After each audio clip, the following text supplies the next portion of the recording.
Muy buen día. Nos encontramos en el 13º Congreso de Academia Journals Celaya 2024, organizado por el Academia Journals y el Tecnológico Nacional de México en Celaya. Asimismo, nos es grato comunicarles que este es el Congreso número 100 de la Academia Journals en México. El día de hoy nos acompaña el doctor Óscar Cruz Domínguez, quien nos impartirá la conferencia titulada Aplicaciones prácticas de redes neuronales artificiales en la ingeniería industrial, de la teoría a la implementación. A continuación, daremos una breve semblanza de la trayectoria del doctor Óscar Cruz. El doctor Óscar Cruz Domínguez es ingeniero industrial del Instituto Tecnológico de Zacatecas, maestro en ingeniería con especialidad en sistemas de calidad y productividad por el Tecnológico y de Estudios Superiores de Monterrey, y doctor en Ciencia y Tecnología con especialidad en Ingeniería Industrial y de Manufactura por el Centro de Investigación Aplicada en Tecnologías Competitivas, CIATEC, ubicado en León, Guanajuato. Su experiencia profesional ha sido principalmente en la industria cervecera, trabajando durante 8 años en la Compañía Cervecera de Zacatecas, una de las cerveceras más grandes del mundo. Asesor en adquisición de maquinaria en el extranjero para la industria de hule metal, específicamente la empresa Baslo Importaciones, visitando China y Taiwán para el análisis in situ de las características técnicas de la maquinaria. Actualmente es profesor investigador de la Universidad Politécnica de Zacatecas y del Instituto Tecnológico Superior de Fresnillo, impartiendo cursos del área de manufactura y calidad. Ha publicado en revistas arbitradas y en bases de datos de carácter internacional, y su área de interés se centra principalmente en el uso de inteligencia artificial para las aplicaciones industriales. Actualmente cuenta con el nivel 1 del Sistema Nacional de Investigadores. Le damos una cálida bienvenida, doctor. Esperemos que su ponencia sea lo más, más productiva para nuestro auditorio, y le cedo la palabra para que pueda proseguir. Muy bien, muchas gracias, qué amable. Bueno, antes que nada, quiero comentarles que estoy muy agradecido, doctor Edgar, con todos ustedes por la invitación hecha a este humilde servidor para participar como ponente en este marco de este importante evento que se lleva a cabo en el Tecnológico de Celaya, llamado el Academia Journal, ¿no? Para mí como investigador, pues es una gran satisfacción el ser considerado como ponente invitado, porque, bueno, soy de la idea de que el conocimiento debe de ser compartido. Así que humildemente, pues me atrevo a compartir lo que hemos estado trabajando por acá en tierras zacatecanas. Entonces, pues muchas gracias por la consideración, doctor Edgar, todos ustedes como equipo organizador de ese evento, y pues que todo sea para bien. Entonces, pues bien, el nombre de la ponencia, como lo pueden ver ahí en esta diapositiva, pues es aplicaciones prácticas, ¿verdad?, de las redes neuronales artificiales en la ingeniería industrial, de la teoría a la implementación. Quisiera comentar, o comenzar mejor dicho, con un pequeño background, con un pequeño antecedente, ¿no? Es sorprendente, pues, cómo la ciencia ha avanzado en los últimos años, ¿no? Cuando yo estudié ingeniería industrial, por allá en el año 1995, bueno, terminé en el 95, empecé en el 91, apenas comenzaba a hablarse de este asunto de las computadoras. Yo, por ejemplo, aprendí dibujo aún con escuadras y con estilógrafos, plasmando mis diseños en papel albanene usando tinta china. Y pobre de aquel que se equivocara en un trazo, ¿no? Porque pues borrar era todo un martirio. Yo estaba consciente en ese tiempo de la diferenciación que implicaba la computadora, pero pues no fue hasta tiempo después, cuando terminé la carrera, que empecé a tomar mis primeros cursos de diseño asistido por computadora, porque en ese tiempo todavía no se usaba mucho la computadora de manera masiva. Y del internet, pues, ¿qué les puedo decir, no? Todavía lo conocí por ahí cerca del año 2000, cuando todavía se conectaba uno a través de un sonido raro ahí en el teléfono, ¿no? Que hacía ver que ya no estábamos conectando. Era una conexión muy, muy lenta, pero bueno, para nosotros era algo muy, muy interesante, ¿no? El acceso a la red mundial de comunicación. Y pues, ¿qué les puedo decir de la evolución de los dispositivos de de almacenamiento de datos, ¿no? Como el que estamos viendo ahorita en pantalla, ¿no? Estos disquetes, pues eran los dispositivos que usábamos para arrancar las computadoras. Ahí traíamos guardados los sistemas operativos y demás programas que hacían que la máquina pudiera arrancar, ¿no? Entonces, ¿quién pudiera pensar que ahora en esta época, pues ya tenemos dispositivos que con el tamaño de una uña, ¿va? Pueden alcanzar la asombrosa cantidad de almacenamiento de 2 terabytes, ¿va? Es algo bastante interesante, ¿no? Entonces les platico todo esto como un antecedente dado una situación que pasaba mucho en mi generación. En mi generación había un mito urbano, gracias a todo esto que empezaba a evolucionar de manera muy rápida, que no tenía caso que estudiáramos, que a final de cuentas en un futuro cercano todo lo iban a hacer las computadoras, ¿no? Ese era el mito que marcaba mi generación, al menos los que estábamos estudiando ingeniería, ¿no? Entonces nuestros familiares, conocidos decían, pues ya para qué estudias, de todas maneras todo lo van a hacer las computadoras, ¿no? Y bueno, pues aquí estamos todavía. Sí, ciertamente las computadoras han sido una gran herramienta, ¿no? Para todos nosotros. La verdad, no me atrevo a imaginar cómo le estuviéramos haciendo ahorita a estas alturas con la cantidad de cálculos que a veces uno tiene que hacer en distintos escenarios de la ingeniería, por ejemplo, para la determinación de las pruebas de bondad de ajuste o demás cálculos complicados que tiene uno que hacer y que las computadoras lo hacen en un santiamén por todos nosotros. Pero hay que considerar que esto de las computadoras, pues en mi generación fue solo eso y hasta la fecha es solo eso. Aquí estamos todavía y las computadoras pues han sido solamente una herramienta. Eso es lo que han sido. O sea, nos han ayudado mucho a facilitar el trabajo, pero no nos han suplido. Y les platico todo esto porque algo está pasando igual con esta generación actual, ¿no? Ahora se habla mucho de que la inteligencia artificial, como parte de esta quinta revolución industrial, amenaza con la desaparición de ciertas funciones. Se habla incluso de la desaparición, por ejemplo, de funciones tan importantes como diseñadores gráficos, diseñadores de páginas web, escritores, programadores, etcétera.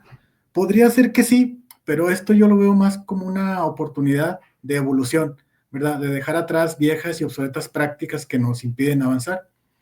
Si no, pregúntenle a los taxistas, ¿no? Han tenido que irse adaptando a esta nueva realidad. Y los que no, los aferrados a que como estábamos mejor, como estábamos antes, estábamos mejor, pues están desapareciendo, ¿no? Porque no se han adaptado a las nuevas demandas que exige la actualidad que actualmente estamos viviendo, ¿no? Entonces lo mismo pasó con mi generación, aquellos que siguieron aferrados a las reglas y a los estilógrafos, al papel albanene, al respirador, etcétera, se perdieron de muchas oportunidades porque no se pudieron adaptar. Yo considero que la clave para usar la inteligencia artificial la clave es usarla como una herramienta y trabajar a la par con ella y sacarle el mejor provecho. No pensar en que nos va a sustituir o va a suplir funciones que actualmente estamos haciendo, ¿no? Así que en esta presentación que a continuación estaré presentando, exploraremos las aplicaciones prácticas de las redes neuronales artificiales en la ingeniería industrial específicamente, un campo en constante evolución. Las redes neuronales ofrecen un enfoque innovador que busca resolver problemas complejos como la optimización, el control de procesos y demás áreas de la ingeniería industrial que pueden ayudar muchísimo a obtener mejores resultados, ¿no? En muchos contextos. Pero bueno, recuerden lo que les platiqué. En este caso voy a mostrar algunas aplicaciones interesantes de la ingeniería industrial, pero la tecnología avanza muy rápido, ¿no? Entonces, algunas de las cosas que les platiqué yo hoy de aplicaciones de inteligencia artificial a la ingeniería industrial, posiblemente ya las hayan visto ustedes en algún lado, pero bueno, en su momento pues fue la sensación de mejora que estaba ayudando muchísimo a la ingeniería industrial, ¿no? Entonces, para empezar, pues, ¿qué son las redes neuronales artificiales y para qué se utilizan, ¿no? Bueno, quiero mencionarles que las redes neuronales artificiales pues tienen su origen en una inspiración biológica, ¿no? Las redes neuronales se basan en la estructura y funcionamiento del cerebro humano, imitando la forma en que las neuronas se conectan y procesan información. El cerebro humano tiene millones de este tipo de células interconectadas entre sí esas interconexiones que aparecen o que se dan en nuestro cerebro, pues nos permiten tomar o considerar ciertas cosas. Por ejemplo, esas interconexiones nos permiten ver, nos permiten sentir, entender, crear, imaginar y tomar decisiones, entre muchas otras cosas más que las redes, que las neuronas de nuestro cerebro nos ayudan a lograr, ¿verdad? Pero otra de las características realmente relevantes para nosotros que las neuronas tienen es que tienen un aprendizaje automático. Las redes neuronales artificiales pueden aprender de datos, ¿verdad? Pueden identificar patrones, pueden realizar predicciones y se puede mejorar esa predicción con el tiempo a través de la experiencia. Al igual, como ya se los había mencionado con anterioridad, respecto al aprendizaje, las neuronas en realidad aprenden en la forma en cómo se va conectando y esas conexiones pues son en base a la repetición, en base a hacerlo de manera muy continua, ¿verdad? El aprendizaje en general de manera biológica es el cambio que se da en la conexión de cómo estas neuronas hacen sus enlaces. Por ejemplo, el aprendizaje de un nuevo idioma, el aprender a tocar la guitarra, el aprender a derivar o integrar funciones matemáticas, el aprender a programar o, por ejemplo, enseñarte a malabarear requiere de nuevas conexiones en nuestro cerebro, que en muchas ocasiones esas conexiones son tan fuertes, que por cierto esas conexiones se llaman sinapsis, que lo aprendido jamás se te olvida, es una conexión muy, muy fuerte, ¿verdad? Entonces es importante considerar que al inicio, cuando se empiezan a hacer esas conexiones, es difícil, porque por ejemplo en el caso del malabarismo, las neuronas que controlan la vista, que controlan las manos y la coordinación motriz, pues no están acostumbradas a trabajar solas. Pero entre más lo practiques, ¿verdad? Entre más se haga la función del malabarismo, por ejemplo, cada vez se te hará más fácil porque las conexiones se van haciendo más rápidas y más fuertes, dando lugar a algo que se llama memoria muscular, que es cuando haces algo ya casi sin pensarlo. Entonces, una arquitectura más o menos similar se lleva a las computadoras construyendo redes neuronales a través de un modelo matemático como el que se muestra aquí en la pantalla. Esa es la búsqueda más, digámoslo así, cercana a lo que hace en realidad una neurona. Es bastante presuncioso decir que con ese modelo matemático igualamos lo que hace la neurona, pero es una aproximación bastante interesante que está ayudando en muchos campos de la ciencia, ¿no? Entonces, desde hace aproximadamente 70 años se ha intentado emular este proceso de aprendizaje que hacen las neuronas en nuestro cerebro.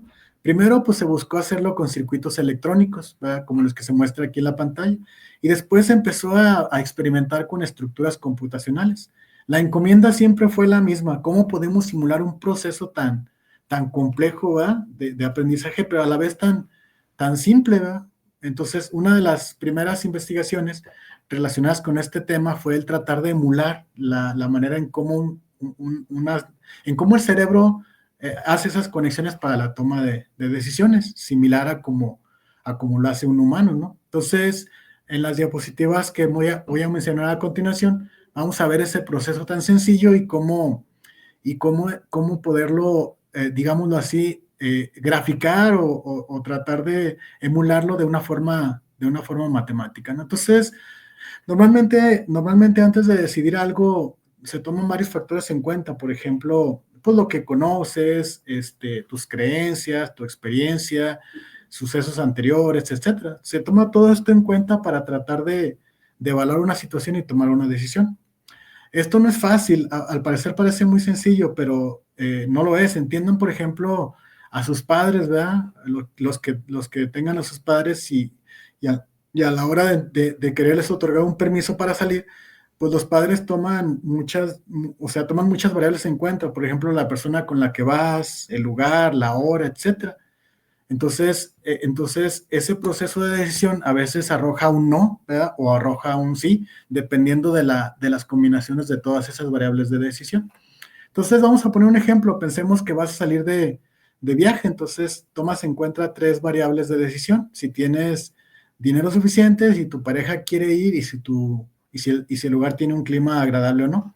Entonces, en base a esos 3 factores, se tomará una decisión. Intentemos simular esto con un proceso computacional. Entonces, nombremos a cada uno de esos factores de decisión, X1, X2 y X3. Entonces, cada factor solamente tiene dos respuestas, es sí o no. Hablando en lenguaje de computadoras, pues vamos a llamarle así un 1 y un no le daremos un 0, ¿no? Entonces, podemos identificar con un 1 para sí, si tienes dinero, un 0 para no, si no tienes dinero. Y lo mismo pasa con el otro factor de decisión. Si tu pareja quiere ir, pues le daríamos un 1, y si no quiere ir, pues le daremos un 0. Y lo mismo pasa con el clima, ¿verdad? Si el clima está bueno, pues le daremos un 1, y si el clima pues no está bueno, ¿verdad? Es desagradable, pues le daremos un 0, ¿no? Entonces, esas serían nuestros tres factores de decisión.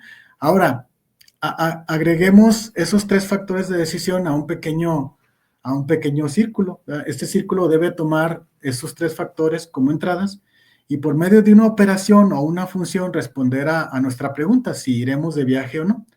Digamos que uno sería si vamos a ir de viaje, o cero si no iremos de viaje, aquí en la salida del círculo. Entonces, ¿qué puede hacer este pequeño círculo para tomar una decisión? Bueno, pues tendríamos que agregar un valor que se llama valor de umbral. Este valor de umbral es un simple número para poder hacer una comparación.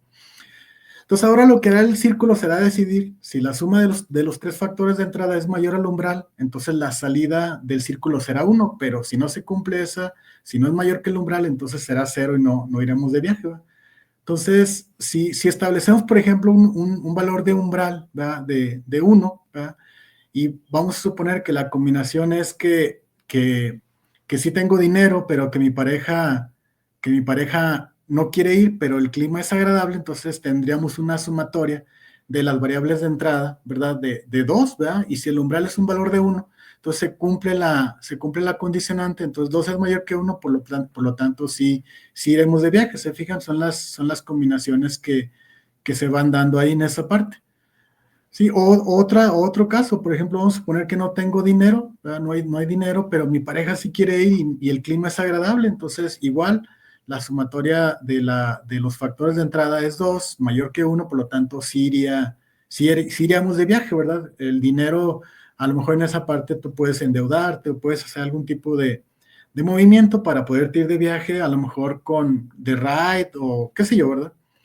Pero entonces hay que tomar en cuenta que las decisiones muchas veces no son tan simples, ¿verdad? Por ejemplo, para mí el dinero, por poner este ejemplo, ¿no? Tiene una preponderancia mayor que los otros dos factores de decisión.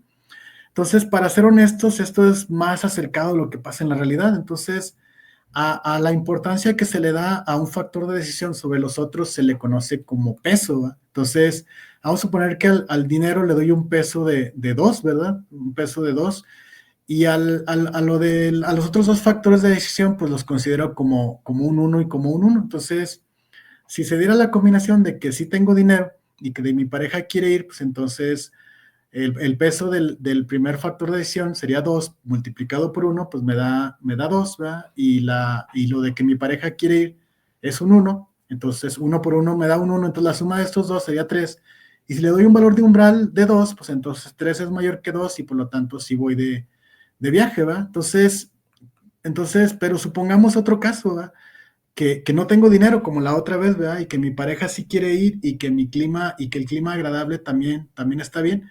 Ahí en esa parte, aunque los dos factores de decisión me dan, digámoslo así, que me dan luz verde de que sí voy, ¿verdad? Aún así, el hecho de no tener dinero por tener un peso para mí, por ejemplo, para la decisión, el hecho de tener un peso mayor o relevante, pues hace que al multiplicar los factores de decisión por su peso me da 2 y no es mayor que el umbral, por lo tanto no voy de viaje. Esto ya se asemeja un poco más a la parte del modelado computacional que se hace para que las redes neuronales tomen una decisión, ¿verdad? Esto ya es un poco más acercado.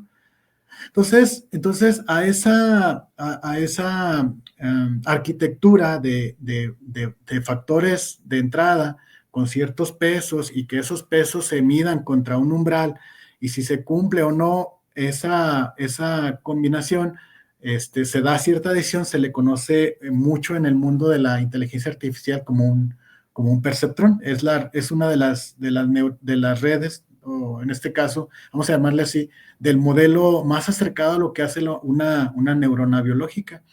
Es lo más básico, pero pues ahora, como ya vimos que se puede hacer este tipo de combinaciones, pues ahora imaginémonos que en vez de ser solamente 3 factores de decisión, fueran 10, ¿verdad? Entonces ya eso hace un poco más, ya un poco más complicado el proceso de decisión, ya no es nada más 3 factores, sino ya estamos hablando de 10. Ahora imagínense que no solamente son 10 neuronas las que entran a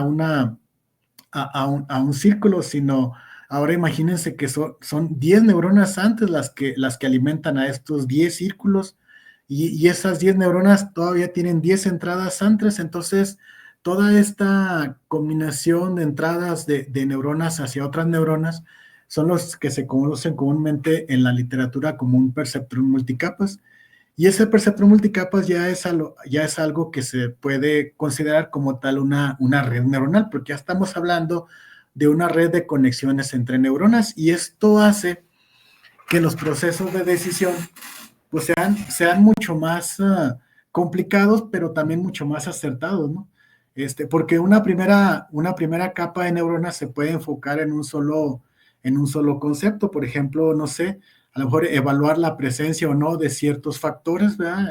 En el ambiente, por ejemplo, una amenaza, frío, calor, qué sé yo, ¿verdad? Y luego una siguiente capa de neuronas se enfoca en movimientos mecánicos, por ejemplo, huir o encerrarse o algún otro tipo de movimiento mecánico, y luego esta parte se especializa en otras funciones, y así, de tal manera que la red pueda ser tan especializada para hacer algo, ¿verdad? En base al entrenamiento que la red pueda tener. Entonces, esta parte es lo que ya se ha utilizado muchísimo en la literatura para poder hacer que las decisiones puedan ser un poco más acertadas y un poco más adecuadas, ¿no? Entonces, les platico todo esto porque es la base de todo lo que les voy a decir de las aplicaciones que hemos hecho por acá en Zacatecas, y en general en toda la parte de la universidad en donde estoy trabajando, y en otras instituciones también en las cuales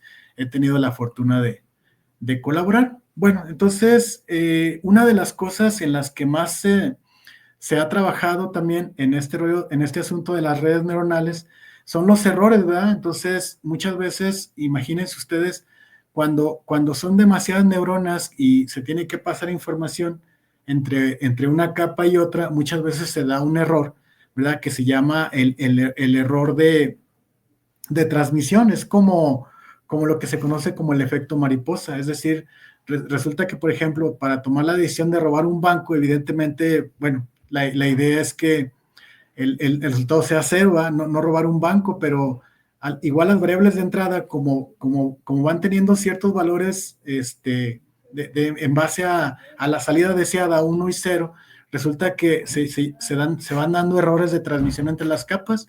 Entonces, eso se debe muchas veces a que una de las primeras problemáticas que se dio en las redes neuronales específicamente es que pues se estaban digámoslo así, considerando para salidas posibles solamente entre 1 y 0.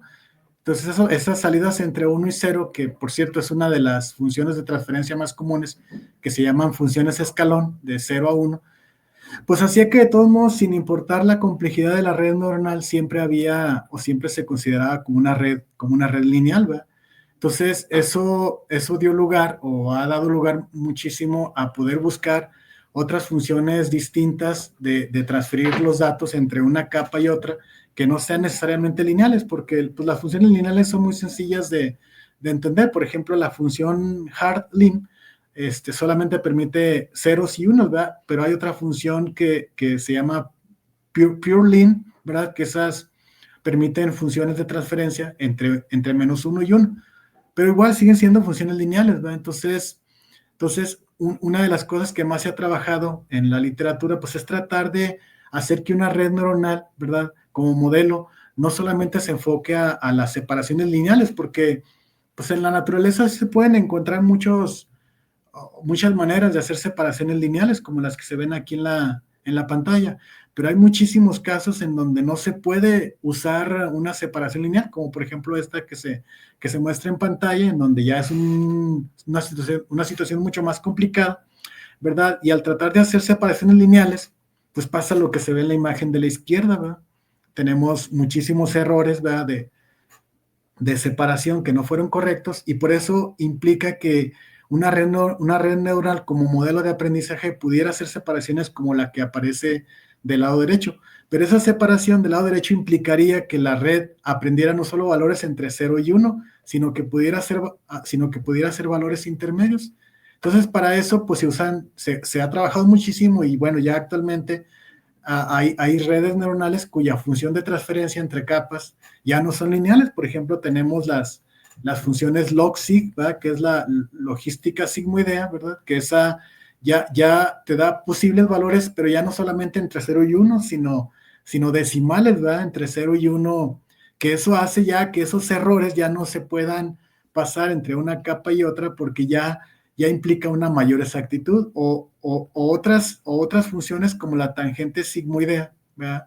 Que también es otra función de transferencia, que ya te da valores entre -1 y 1, y eso también ya amplía un poco más la exactitud con la que se pueden pasar los datos entre una capa y otra.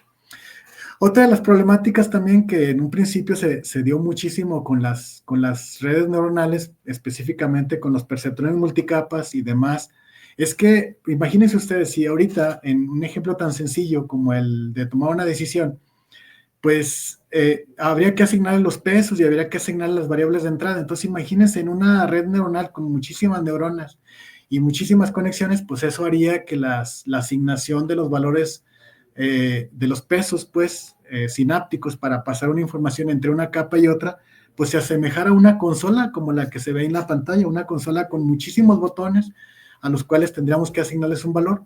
Entonces eso también complicó muchísimo la parte del aprendizaje, pero gracias a la evolución de este conocimiento, pues encontramos los paradigmas de entrenamiento, ¿verdad? Que son digamos así, modelos computacionales que miden el error de salida de la red neuronal, y en base a ese error hacen una retroinspección de qué tanta magnitud fueron los errores, asignándoles ciertos valores sinápticos, y entonces se corrige ese error, y otra vez se vuelve a hacer el conteo para ver si el cálculo me arroja la salida deseada, y otra vez en base a los errores se vuelve a hacer otra retroinspección, y entonces ese algoritmo es uno de los más populares para hacer la búsqueda de los mejores valores sinápticos, y ese algoritmo se llama el backpropagation, el algoritmo de propagación hacia atrás, y ese algoritmo ha ayudado muchísimo a encontrar los pesos sinápticos de manera más rápida, y cada vez que se hace ese ejercicio de ir hasta encontrar la salida deseada, valorar los errores y regresarnos, se llama época, ¿va? Entonces entre menos épocas se tenga para poder lograr una salida deseada, pues quiere decir que el entrenamiento fue mucho más efectivo. Y toda esa parte ya se ha trabajado muchísimo, y en la literatura ya se pueden encontrar muchísimos casos de aplicaciones, pues, para lograr el entrenamiento de la red. Y es que esta parte del entrenamiento de la red, pues, vino a cambiar la manera normal de cómo se manejaba la parte de la búsqueda de resultados, porque ¿qué se hacía en la programación regular? Pues en la programación regular se nos daba una fórmula, por ejemplo, para el cálculo de la conversión de grados Fahrenheit a grados Celsius, y se aplicaba la fórmula, ciertas reglas y ciertas lógicas, y nos daba un resultado. Pero en el aprendizaje automático eso es al revés, ¿verdad? Ahora se nos da la entrada, se nos da la salida, y entonces en base a esas dos combinaciones se busca encontrar cuál es la regla o lógica que permite lograr esa salida a través de ciertas entradas, ¿verdad? Sí, es un cambio paradigmático lo que sucede con el aprendizaje automático, pero es lo que ha hecho que, por ejemplo, sistemas como ChatGPT, Gemini, todas estén aprendiendo. Cada vez que nosotros le metemos datos, ellas aprenden, ¿verdad?, de la salida que deseamos. Incluso no sé si les haya pasado que últimamente ChatGPT te arrojaba una respuesta y te decía, oye, qué tan bien consideras esta respuesta con base a la pregunta que me hiciste? Esa parte te está preguntando qué tan acercado es lo que te arrojó para, en base a lo que tú le respondas de si fue acertado o no fue acertado, ChatGPT en su algoritmo interno hace correcciones, ¿verdad? Lo que les decía hace un ratito de la retropropagación del error, a ver qué tanto ayudó o no ayudó a la parte de la respuesta deseada, ¿no? Y les digo que esto del aprendizaje automático ha sido tan relevante, ¿verdad? Que en esta época, en 2024, ¿verdad? El premio Nobel a física, al campo de la física, que pues uno pudiera pensar, pues qué tiene que ver eso con las redes neuronales, pero orgullosamente le digo, por los que nos dedicamos a esa ciencia, el premio Nobel de física para este año se le dio a dos físicos, ¿verdad? Que aplicaron el aprendizaje automático para encontrar respuestas a ciertos problemas físicos. La verdad es que esto no es nada nuevo. Por ejemplo, ya se había utilizado antes redes neuronales o inteligencia artificial en lo general para encontrar el bosón de Higgs, ¿verdad? Eso ayudó muchísimo, pero en este año, en 2024, estos señores, John Hopfield y Geoffrey Hinton, se ganaron el premio Nobel por hacer que las máquinas aprendan y sentar las bases de la inteligencia artificial. Sí, el primero de ellos, el señor Hopfield, usó física de los espines atómicos para crear un método que reproduce patrones para mejorar imágenes. Y Hinton, el de la derecha, usó la máquina Boltzmann para, pues, por medio de ella, usando física estadística, desde la misma termodinámica, la usó para aplicar un algoritmo de clasificación de imágenes, ¿no?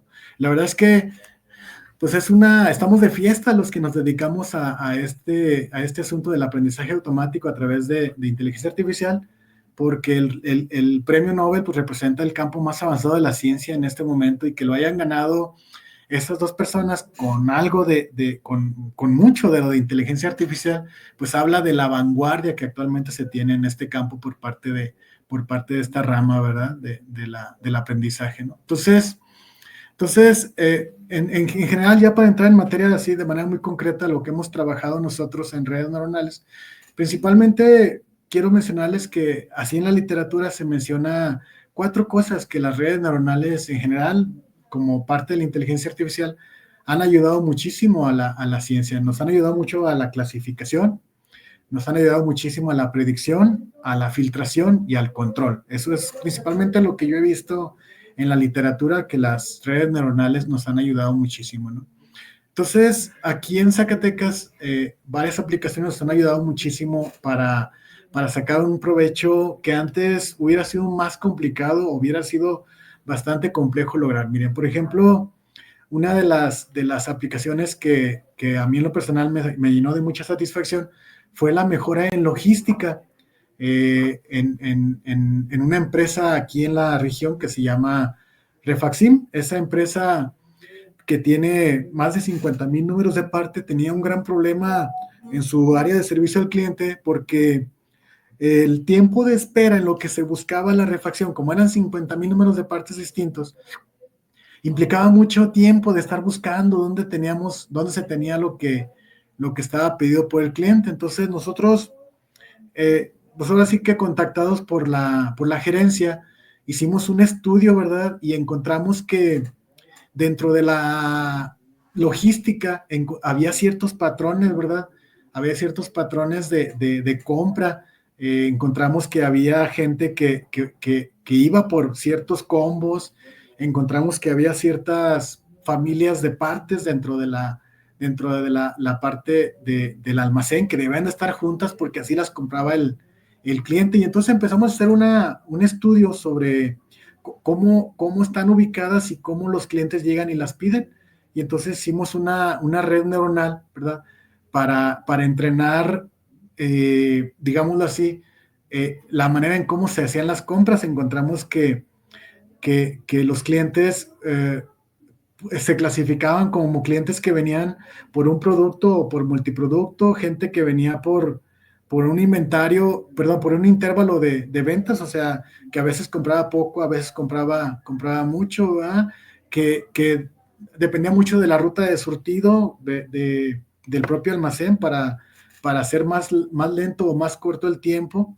Y entonces metimos todas estas cuatro variables predictoras a un sistema que estaba basado en redes neuronales, para que una red neuronal, ¿verdad?, entendiera o comprendiera o se entrenara con el patrón de compras que los clientes hacían para la refaccionaria. Y entonces, una vez que entrenamos esa red neuronal, después entrenamos redes neuronales secundarias para que, una vez que una red neuronal primaria asignara la mercancía a cierto pasillo, una red neuronal secundaria en cada pasillo lo asignara a un término que nosotros conocimos como pues como el espacio físico, ¿verdad? Digámoslo así, el lugar específico que le llamamos como clúster, ¿verdad? Entonces, en base al número de la ruta, en base a si era monoproducto o multiproducto, o si tenía cierto intervalo de ventas, entonces le asignabas un clúster. Y eso hizo que gracias al entrenamiento de tantos y tantos datos que cada cliente llegaba y se registraba, por ahí tenían un sistema que registraba todo eso, metimos datos a una red neuronal y logramos hacer que un sistema asignara de manera lógica las mercancías al almacén. Esa asignación lógica de mercancía a un almacén hizo que la búsqueda, ¿verdad? Y el futuro envío de la pieza al mostrador fuera de manera muy rápida. Entonces, gracias a eso, logramos que el tiempo de atención a clientes a la llegada, es decir, en lo que llegaba el cliente y se le tomaba el pedido, comparado con el tiempo de espera en la aduana para recibir la mercancía, se disminuyera significativamente. Como podemos ver ahí en las gráficas, fueron pues datos muestrales tomados de varios clientes, muchísimos clientes que llegaron, y las líneas en color rojo representan la situación anterior a la aplicación de las redes neuronales, y las líneas en azules representan la situación posterior. Puede verse que a lo mejor el tiempo de atención, ¿verdad?, a la llegada no fue tan significativo, pero en realidad el tiempo de espera para ya recibir su mercancía fue el que más convenció a la gerencia de que el sistema estaba funcionando y que era una gran ayuda para poder disminuir el tiempo de atención, y que con eso el cliente no estuviera tanto tiempo detenido o parado, y que aumentara pues su satisfacción de decir, bueno, voy a ir a la refa y me van a tardar poco tiempo. Y eso hizo que la afluencia de clientes aumentara, y pues una enorme ventaja pues de aplicación de redes neuronales a la mejora de logística en un almacén. Otra de las cosas que nos ayudó muchísimo acá en Zacatecas para la aplicación de redes neuronales en campos productivos fue en la clasificación del chile. ¿Se acuerdan que les decía que una de las cosas que más han ayudado las redes neuronales y en general la inteligencia artificial ha sido para la clasificación? Acá en Zacatecas es un estado donde se produce muchísimo chile, muchísimo chile. Y uno de los principales chiles que se manejan aquí son el chile seco. Entonces, en el proceso, tanto en la cosecha como en el posterior secado y posterior movimiento, a veces pues, es necesario clasificar a los chiles que, de acuerdo a la norma, se pueden clasificar como primeras, segundas y pintos, ¿verdad? Entonces, este proceso se hace así como, bueno, se hacía, bueno, todavía se sigue haciendo, porque este proyecto se ha implantado solamente en algunas chileras de la región, no en todas. Se hacía de manera manual. Vean, por ejemplo, ahí tenemos personas a los lados de las bandas, ¿verdad?, clasificando el chile en base a su color, pero esa clasificación pues es muy subjetiva, depende muchísimo de la persona. Si ese día la persona trae alguna enfermedad o anda en un estado anímico inconveniente, pues eso puede provocar que su trabajo no sea el mejor, ¿verdad? O sea, entra la subjetividad. Entonces nosotros entrenamos una red neuronal para poder clasificar en base a imágenes, ¿verdad?, los chiles en las clasificaciones que la norma lo pide, ¿verdad?, como primeras, segundas o pintas, como se muestran en la imagen. Hicimos por ahí un algoritmo de preparación de una base de datos, segmentamos, calculamos histogramas y aplicamos una red neuronal para, en base a los píxeles, ¿verdad?, de color, pudiera decir una red neuronal si el chile era de primera, de segunda o era pintos, ¿verdad? Entonces desarrollamos todo un equipo, toda una máquina que en base a una adquisición de imágenes por una cámara digital, tomara la imagen o la enviara a una computadora, la computadora con el algoritmo de redes neuronales hacía el conteo de los píxeles y en base al conteo de los píxeles nos arrojaba la salida. Entonces, este prototipo lo ofrecimos a varias chileras de aquí de la región y actualmente está en modo de pruebas, pues, porque para cada tipo de chile se tiene que hacer un entrenamiento de la red. Por ejemplo, no es lo mismo una red neuronal para un chile guajillo, por ejemplo, que para un chile ancho, ¿verdad? Entonces, toda esa parte seguimos trabajando con la industria de la región para hacer los modelos neuronales para cada tipo de chile. Otra aplicación también bastante interesante que nos ha ayudado las redes neuronales es para la gestión de calidad. Creamos un algoritmo que en base a ciertas características que el cliente desea de un proceso, se analiza, se mete a una red neuronal, la red neuronal analiza la importancia, ¿verdad? Y el estado actual que guardan ciertos factores importantes en los procesos y nos arroja como salida los procesos que deberían de existir en un sistema de calidad para darle satisfacción a los clientes en base a sus necesidades. Esta parte lo publicamos por ahí en una revista de ingeniería industrial, porque es algo que contribuye muchísimo de manera muy objetiva a esta área de la calidad, porque nosotros encontramos que en los sistemas de gestión de calidad, la identificación de los procesos se hace de manera subjetiva. Y esta herramienta hace que ya se deje esa subjetividad de lado y en base a lo que realmente el cliente solicita, se analice su importancia, se analice el valor que actualmente la empresa tiene de esa variable y te arroje qué procesos realmente deben de estar en un sistema de gestión de calidad y qué procesos no. Otra de las aplicaciones que actualmente estamos haciendo, en realidad es otra de las aplicaciones que todavía estamos trabajando porque hay muchísimos datos todavía por analizar, son lo encaminado a la predicción, en el caso específico, a la predicción de accidentes. Fíjense que en el campo de la ciencia, donde se ha manejado muchísimo la predicción es el mantenimiento. Por ahí incluso hay una rama que se llama mantenimiento predictivo.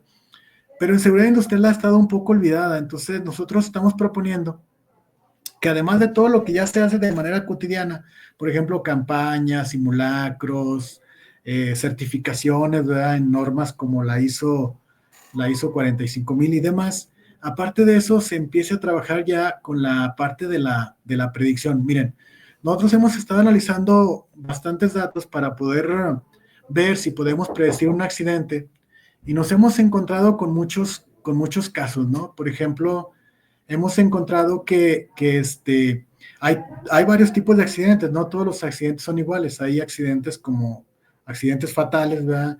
Hay accidentes tipo A, hay accidentes tipo C y hay accidentes tipo D, y que hay ciertos factores que pueden relacionarse con la clasificación de esos tipos de accidentes. Por ejemplo, hemos encontrado que el turno en una empresa minera puede ser un aspecto relevante, ¿verdad? Los turnos, por ejemplo, no es lo mismo la gravedad o la exposición al riesgo que puede tener un turno del día que un turno de la noche. O también hemos encontrado que la hora en la que ocurren los mayores accidentes también hay un patrón, ¿verdad? Que lo identifica. Por ejemplo, hemos encontrado que a las 10 de la mañana es una de las horas más críticas en donde puede suceder un accidente y vuelve a haber otro pico por ahí a las 2 de la tarde. También hemos encontrado otras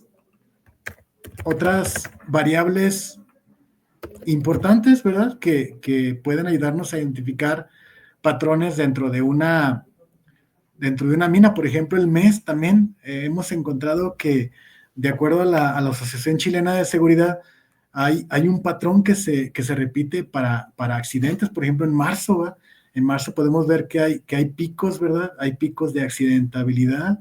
O, por ejemplo, también hemos encontrado que la edad es otro factor importante para ser más proactivo o para ser más proclive, mejor dicho, a un accidente. Por ejemplo, entre los 31 y los 45 años hemos encontrado que hay una mayor probabilidad de accidente, ¿verdad? Entonces, también el día, ¿verdad? Hemos encontrado que los lunes son más probables de que puedas accidentarte. Entonces, imagínense que todas estas variables predictoras las podamos meter a un modelo neuronal y que el modelo neuronal pudiera, digámoslo así, analizar los patrones existentes en esa base de datos y que nos pudiera arrojar la probabilidad de un accidente de una persona mucho antes de que ocurra. En eso estamos trabajando actualmente. Estamos desarrollando un proyecto que cuando el minero entre a la empresa en un área que se conoce como el área de Puebla, que es donde se le asigna un lugar de trabajo a la persona,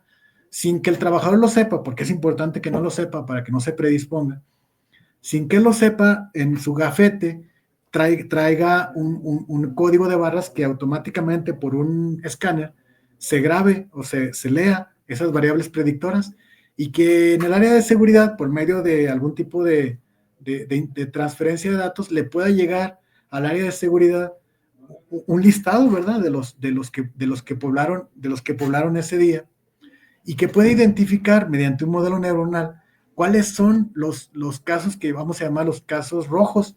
Esos casos rojos son personas que la base de datos ya se accidentaron en alguna ocasión, obviamente personas con esas mismas variables predictoras, y que se pueda hacer de manera automática una predicción, es decir, que el área de seguridad ya no haga rondines de manera aleatoria, sino que ya haga rondines de manera totalmente enfocados, ¿verdad?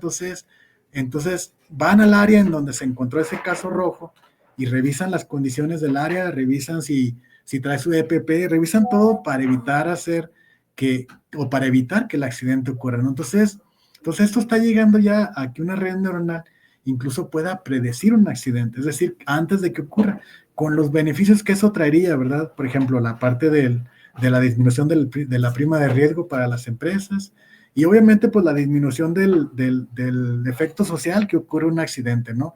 La pérdida de un ser querido y por consiguiente, pues la pérdida del ingreso económico y demás cosas que conlleva el hecho de que ocurra un accidente, ¿no? Entonces, esto ya escala a una situación en donde ya las redes neuronales incluso pueden salvar vidas, ¿no? Y esa es la parte, yo pienso, en lo particular, que puede estar generando una gran aplicación de las redes neuronales. Muy bien, y ya casi para terminar, pues estamos trabajando también en la parte de la conducción autónoma, sobre todo en la parte de los ABG, de los Automatic Guided Vehicles, o sea, vehículos autodirigidos, para la parte del picking, de lograr recoger una pieza en un almacén y llevarla al mostrador. Esa parte estamos trabajando con nuestros colegas del área de mecatrónica aquí en la universidad para hacer que una red neuronal aprenda, ¿verdad?, el comportamiento de la base de datos, y en base a esa base de datos pueda un vehículo, ya no una persona, sino un vehículo, poder dirigirse hacia un área en donde se encuentre una refacción solicitada, la tome y en base a la adquisición de esa pieza se la lleve al área de despacho, ¿no? Entonces también estamos trabajando mucho con eso. Y ya para terminar, en la parte que nos está dando muchísimo, pues sí, muchísimo trabajo, es en el área de pronósticos, pero específicamente aplicado a la parte de la bolsa de valores. Actualmente tenemos un algoritmo que hemos entrenado para aprender un ETF, que es un fondo de inversión. Específicamente el fondo de inversión que estamos tratando de entrenar a una red neuronal para que lo aprenda es el ETF SPY, que es un ETF que monitorea el comportamiento de uno de los índices más importantes de la bolsa de valores de Estados Unidos, que es el SP500. Entonces, lo que hemos logrado hasta ahorita es un algoritmo que tiene una tasa de asertividad de mayor al 90% sobre el valor que tendrá ese indicador para un día siguiente. Y eso es fantástico porque nos ha ayudado muchísimo, al menos en una primera aproximación, a invertir un capital, sabiendo que para el día de mañana ese valor va a aumentar. Entonces, con cierta seguridad, porque la red neuronal tiene un porcentaje de error, hablábamos que tiene una asertividad del 90%, más del 90%, pero puede fallar un 10%. Entonces esto nos está ayudando muchísimo a que poco a poco hagamos el algoritmo un poco más asertivo y que pueda darnos una predicción mucho más segura, porque en este ramo de las inversiones, pues entre más seguro se esté de una inversión, pues mucho más atractivo para un inversor. Entonces estamos desarrollando y seguimos trabajando un algoritmo basado en redes neuronales que nos ayuda a predecir el comportamiento de la bolsa de valores para que pueda ser una herramienta para inversores que quieran y puedan y deseen invertir en algún activo de la bolsa de valores. Actualmente hemos hecho algunas pruebas, pero el mercado es complicado, ¿no? A veces nos da unos bandazos que no esperamos, pero estamos viendo lo que llamamos la estrategia, es decir, cuánto nos dice la red neuronal que va a arrojar para el día siguiente, cuánto realmente arrojó, ¿verdad? Al día siguiente nos esperamos un día y vemos cuánto es el porcentaje de error, y en base a ese porcentaje de error decidimos si invertimos o no invertimos, ¿no? Entonces, esta parte es algo que nos tiene bastante emocionados, porque pues si mejoramos la asertividad, pues podríamos tener una herramienta que nos pueda ayudar a generar riqueza, ¿no? Y no solamente a nosotros, o sea, evidentemente pues podríamos ofrecerlo como una herramienta para inversores que quieran y deseen pues tener cierta seguridad de sus activos, ¿no? Entonces a lo mejor, digo, pensando positivamente, en vez de que lo metas a un banco, pues ¿por qué mejor no sé, a lo mejor comercializarlo como una herramienta que cueste cierto valor, pero que se garantice que se va a recuperar en un mes, en 2 meses, y que de ahí para adelante puedas tener una recuperación mayor a la que te ofrecería si lo metieras en un banco?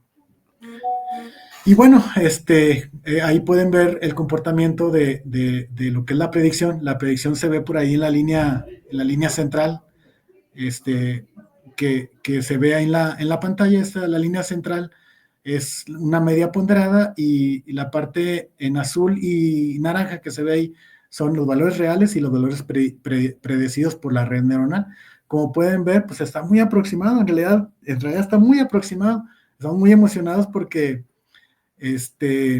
invertir en el SP500 y que funcione, podría hacer que esto se replicara a otros indicadores. Imagínense, hay muchísimos indicadores financieros, me refiero a activos, que no solamente sería el SP500, sino podría ser el Nasdaq, podría ser el Dow Jones, o incluso ya, a lo mejor no ETFs, sino ya podría ser directamente acciones, por ejemplo, Apple, Nvidia, Amazon, qué sé yo, ¿verdad? Entonces, esta parte es la que actualmente estamos trabajando y en la que tenemos puesta muchísima atención por acá en la universidad.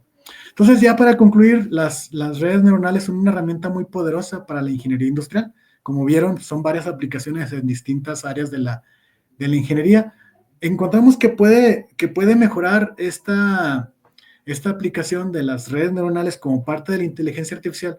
Puede mejorar distintas maneras de cómo hacer más eficiente algo que antes ya lo lográbamos, pero que esta herramienta nos puede ayudar a hacerlo todavía de mayor eficiencia y con menor tiempo. Entonces eso nos tiene muy emocionados, porque ya la predicción, la automatización y la identificación de patrones nos ha ayudado, o nos está ayudando a hacer algo que antes nos costaba mayor trabajo, nos costaba mucho esfuerzo, ¿verdad? Entonces, a pesar de los desafíos que la tecnología presenta, como por ejemplo una mayor capacidad de procesamiento en las computadoras, conectividad, etcétera, aún con todo esto, las redes neuronales ofrecen una enorme oportunidad para la innovación y para el desarrollo, y más ahora que, por ejemplo, ya la computación en la nube está sustituyendo la necesidad de tener un equipo con altas características. Ya, por ejemplo, puedes programar en Python en la nube sin necesidad de que tengas una computadora que tenga una capacidad alta, ¿verdad? Porque ya toda esa capacidad de cálculo y de cómputo, pues en realidad ya se hace desde la nube, ¿no? Entonces, así a grandes rasgos, eso es la presentación que yo les quería platicar. Eso sería cuánto, doctor Edgar. Muchas gracias por el tiempo.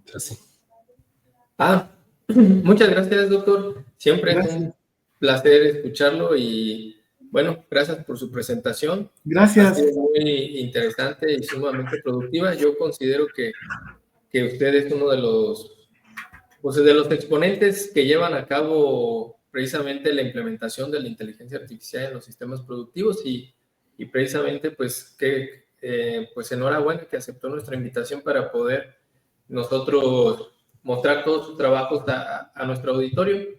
Y precisamente tomando la palabra, doctor, tenemos algunas preguntas precisamente de nuestro auditorio. Vamos con la primera, si gusta. Nos hace llegar un cuestionamiento, un participante que dice, ¿cuáles considera que son las ventajas de implementar las redes neuronales en los procesos de fabricación? Específicamente, ¿cuáles podrían ser las ventajas de poderlos llevar a cabo en piso? Yo siento, doctor, que en base a mi experiencia, una de las cosas que nos ha ayudado para la aplicación práctica ya en un proceso de fabricación es en la rapidez. Es decir, por ejemplo, actualmente modelamos o diseñamos una pieza, o vamos a decirlo en el campo de la ingeniería industrial, por ejemplo, en diseño de planta.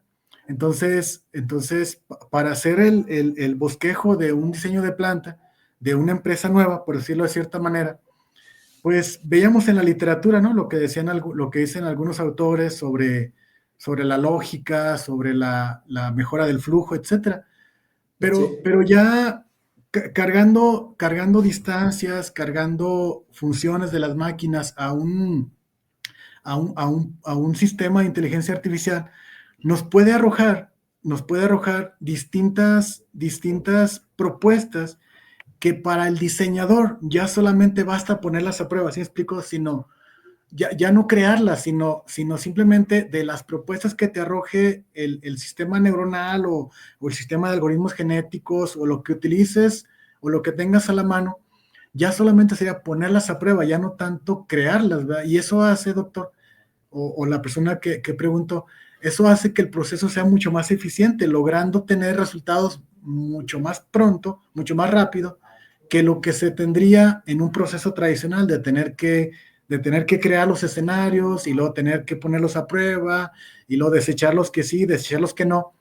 Eso evidentemente funcionó o funciona hasta la fecha, pero lo mismo que les decía yo al inicio de la ponencia, tenemos que empezar a usar las herramientas que tengamos a la mano de inteligencia artificial para eficientar estos procesos, porque si lo seguimos haciendo de la manera tradicional, va a funcionar durante un tiempo, pero nos va a ganar la tecnología. O sea, va a llegar una persona que a lo mejor no sepa absolutamente nada de diseño de planta, nada, pero sabe manejar, no sé, procesadores de datos, y nos va a dar en la torre al proponer algo en una cantidad de tiempo mucho más pequeña y mucho más eficiente que la que propondríamos nosotros con un sistema tradicional, doctor. ¿Cómo ve? No sé si con eso podría quedar contestada la pregunta.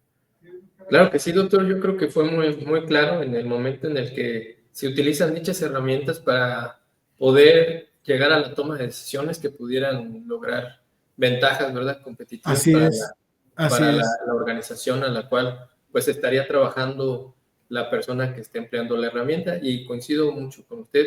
Muchísimas gracias, doctor. Tenemos otra serie de preguntas aquí por nuestro auditorio. Y Adelante. hay una persona que nos dice, a grandes rasgos, ¿qué algoritmos de procesamiento de imágenes utilizó en el proyecto de los chiles secos? Sí, gracias. Bueno, miren, nosotros hicimos un proceso bastante sencillo. Mire, los chiles como tal, no es una clasificación por colores. En realidad, todos los chiles, al menos en esta parte de la rama de los chiles secos, en realidad son rojos, ¿verdad? Son rojos con ciertas tonalidades, ¿verdad? Por ejemplo, un chile de primera es un chile rojo totalmente uniforme, y luego un chile de segundas es un chile con pequeñas manchas como pecas, digámoslo así, de un color anaranjado. Y la parte de los chiles de tercera o pintos son chiles que tienen muy poquito rojo, es decir, la gran mayoría son amarillos o naranja, ¿verdad? Entonces, nosotros no le metimos tanto tanto de cómputo a la clasificación por colores, porque eso ya implicaría incluso, ya implicaría otra red neuronal, ¿verdad? Como una red neuronal convolucional, y nosotros nos metimos más a la parte de traducir esas tonalidades a escala de grises, porque no queríamos clasificar por colores, queríamos clasificar por tonalidades. Entonces los chiles los convertimos a una escala de grises para que, por ejemplo, los que son rojo parejo, digámoslo así, se vería en una escala de grises totalmente pareja los píxeles, ¿verdad? Y los que tuvieran manchas o pecas o la mayoría del chile, por ejemplo, los de tercera, pintos, con muchas manchas rojas perdón, muchas manchas amarillas o anaranjadas o casi todo anaranjado, entonces en el píxel saldría con una tonalidad de gris más clara. Entonces, traducimos todas esas imágenes, doctor, en el entrenamiento, traducimos todas esas imágenes a histogramas, es decir, en un histograma clasificamos los píxeles de 0 a 256 en tonalidades de gris, y entonces metimos todos esos histogramas a una red neuronal. Obviamente esa red neuronal tenía las 256 tonalidades que podía tener una imagen, y entonces le metimos varias de chiles de primera, ¿verdad? O sea, clasificadas por un experto, y le dijimos a la red neuronal, ok, todos los que vengan en esta escala de grises son primeras. Y luego le metimos los histogramas de segundas y le dijimos a la red, ok, todos los que tengan esta figura del histograma son segundas, y obviamente igual con las de terceras. Entonces, la red lo que aprendió fueron la cantidad de píxeles que se tenía en escala de grises por cada uno de los tipos de chiles. Y entonces la red actualmente, ¿verdad?, clasifica, se mete un chile, la cámara toma una foto, al tomar la foto inmediatamente la computadora lo transforma a escala de grises, lo convierte en un histograma y compara ese histograma contra los que son primera, segunda y tercera, y me arroja una salida. Y esa salida, doctor, la transformamos nosotros en una señal electrónica que habilita unos pistones, ¿verdad? Entonces, si es de primera, se habilita el primer pistón; si es de segunda, se habilita el segundo pistón; y si es de tercera, no se habilita ningún pistón. La banda lo lleva y lo deposita al final de la banda en un costal, que son las tonalidades de pintos, o la clasificación de los pintos. Así es como funciona la máquina en la parte electrónica, en la parte de control y en la parte de decisión por parte del sistema neuronal. Muchas gracias, doctor. Creo que pues ha sido contestada de forma muy concreta Gracias. la pregunta, y pues al mismo tiempo muy eficiente, y computacionalmente hablando también muy eficiente. Entonces, pasamos con otra pregunta, doctor. De acuerdo. Creo que sí lo mencionó, pero igual aquí de todo el mundo nos lo hace en referencia a nuestro auditorio. Dice, ¿qué software utilizó para programar las diferentes redes neuronales de las que fueron presentadas a lo largo de su presentación? Creo que mencionó que había utilizado o recomendaba Python. ¿Eso fue en todas las aplicaciones que nos mostró? A decir verdad, doctor, todas las aplicaciones, excepto la del sistema para predecir los valores de los activos en la bolsa de valores, excepto esa, todas las demás fueron programadas en MATLAB. La verdad es que en la formación doctoral, pues nosotros fuimos, digámoslo así, pues capacitados en el uso de ese software, y la verdad es que pues es un software muy robusto. La verdad es que funciona muy bien, es muy potente. Pero bueno, tiene tiene dos cosas que hay que considerar, por ejemplo, si quieres usar MATLAB. Una, pues que es un software de licencia. Tienes que tener licencia para usarlo, porque, pues, por ejemplo, si te dedicas como un servidor a la implantación en campo y puesta en marcha, pues tienes que usar la licencia, tienes que estar dentro de lo legal, ¿no? Entonces la licencia pues sí cuesta algo de dinero, y pues tienes que pensar en que es una inversión. La segunda, doctor, es la capacidad de procesamiento que implica tener MATLAB en las computadoras. No cualquier computadora soporta el programa, entonces Si lo usas en una máquina con poca capacidad de memoria, pues te la hace lenta o de plano no corre, ¿no? Entonces, esas son las dos cosas que yo le veo de desventaja. Pero si las salvas las dos, es un software muy potente. Pero está la alternativa de Python, ¿verdad? Python nosotros lo hemos empezado a usar porque en términos generales muchas de las aplicaciones actuales se hacen en ese lenguaje y salvan dos de las cosas que tiene en contra MATLAB, que es la licencia. Python no ocupa licencia, puedes usarlo de manera libre, es un software libre. Y la otra es que no, como puedes trabajarlo en la nube, entonces no implica que tengas una computadora con grandes características de cómputo, o sea, todo se puede hacer desde la nube, y eso hace muchísimo fácil el uso. ¿Cómo ve, doctor? Esa sería la situación con los softwares. Claro que sí, doctor, totalmente de acuerdo. Y pues como usted bien lo mencionó, pues nosotros fuimos formados desde el ambiente de MATLAB y coincido plenamente que aquellas personas que como el doctor llegan a cabo diferentes implementaciones en campo, en la industria, en lo que realmente, como se menciona, pues que dicen dónde están los golpes, ¿verdad? Así es. Pues, el doctor, a través de su experiencia, pues precisamente puede dar fe de ello, que esos son diferentes contras que pudiera tener el MATLAB y que pues a lo largo de los días pues han surgido algunos otros lenguajes de programación. Y ya por último, doctor, nos menciona aquí algún compañero del auditorio y hace la siguiente pregunta. ¿Cuál de las implementaciones que ha realizado en campo ha sido la de mayor reto? Bueno, realmente en términos de trabajo fuerte en adquisición de datos ha sido la de los accidentes, doctor.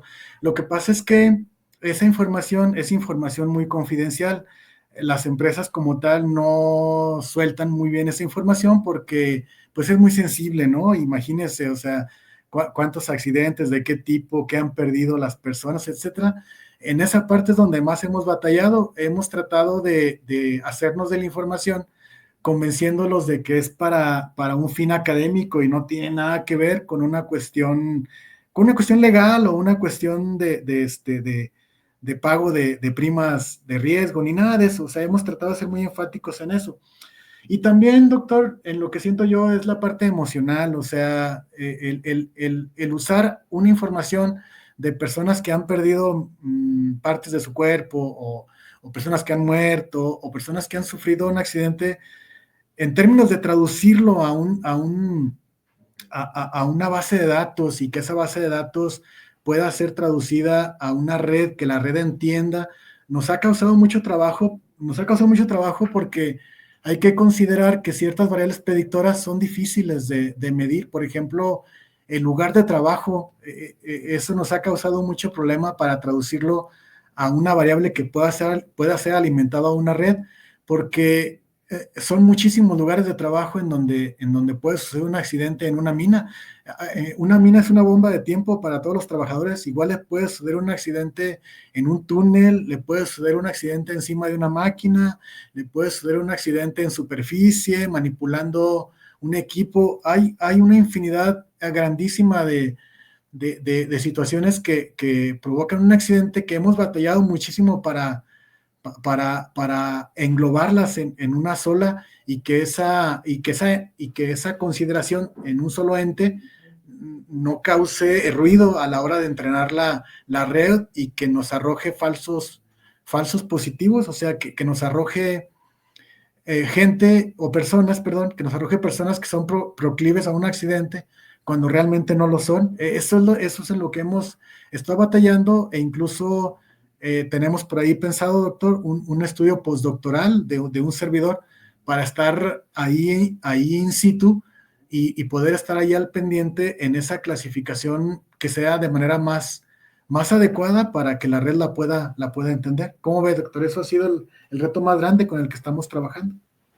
Pues me parece sumamente interesante, doctor. De verdad que creo que eso lo había comentado en alguna ocasión. Jamás consideré que el alcance de la inteligencia artificial, sobre todo de las redes neuronales, el impacto que pudiera hacer de ya incluso salvar una vida, pues creo que es sumamente importante, ¿no? No alcanzo a ver otro más grande.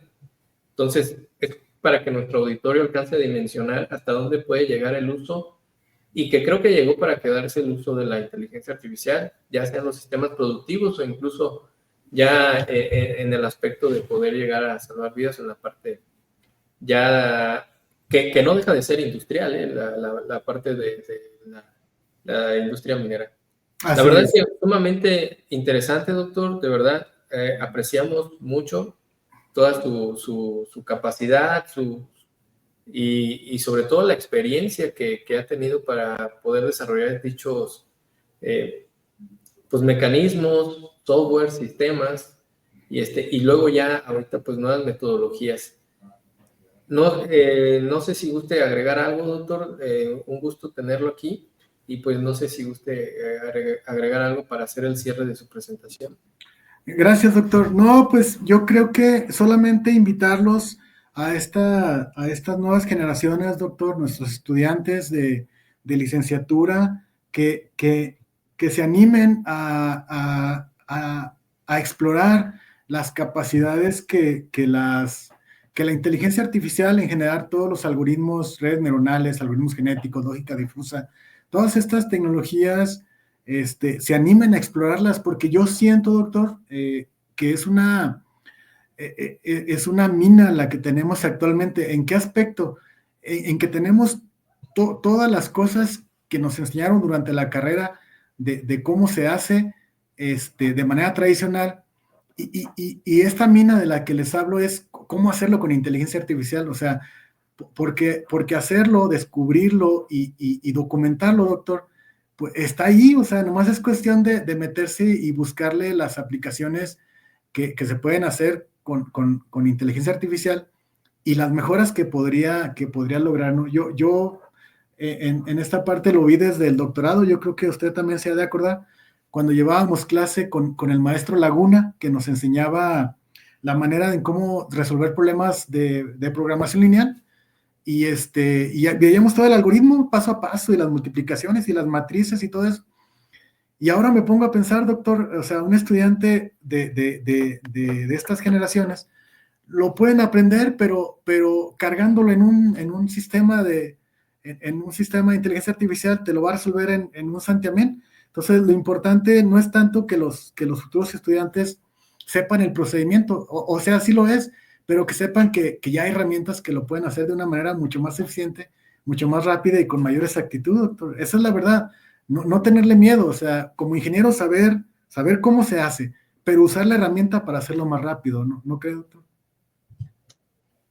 Totalmente de acuerdo, doctor. De verdad que mucho de la capacidad de nosotros los ingenieros, ¿verdad?, para poder resolver problemas va a ser nuestra capacidad de analizar la información, lo cual va a ser la herramienta de la inteligencia artificial, y que nos va a proveer de información para la toma de decisiones que al final de cuentas van a impactar a la organización a la cual nosotros estemos apoyando o que estemos trabajando en ese momento.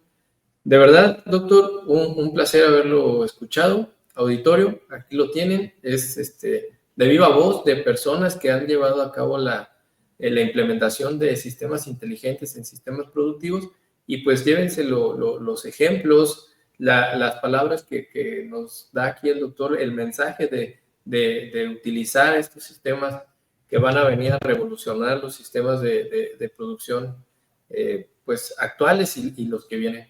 Así es. Un gusto haberlo tenido con nosotros, doctor. Me despido. Le mando un fuerte abrazo hasta Zacatecas, y gracias por haber atendido la invitación. Al contrario, doctor, muchas gracias y un saludo.